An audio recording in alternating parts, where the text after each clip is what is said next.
হান্সিকা, আজকে স্কুলে যাওনি কেন? আজকে স্কুল যাইনি কারণ আজকে জ্বর আমার। জ্বর হয়ে গেছে? জ্বরটা কী জন্য হলো? কি করেছো তুমি? জল ঘেটেছি। জল ঘেটেছো? জল ঘাটতে মানা আছে না? মানা করেছি না তোমাকে যে যতটুকু দরকার জল আমরা যে তুমি জল যতটুকু দরকার ততটুকু ঘাটবে, তার বেশি ঘাটবে না। তাহলে কেন জল ঘেটেছো? আবার তুমি বলছো যে জল ঘেটেছি।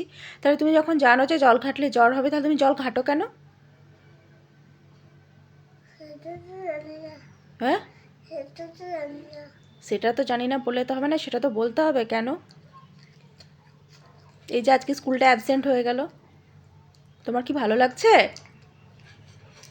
বলো। তুমি যদি জলটা না ঘাটতে তাহলে তোমার জ্বরটাও হতো না, আর তুমি স্কুলও কি সুন্দর যেতে পারতে।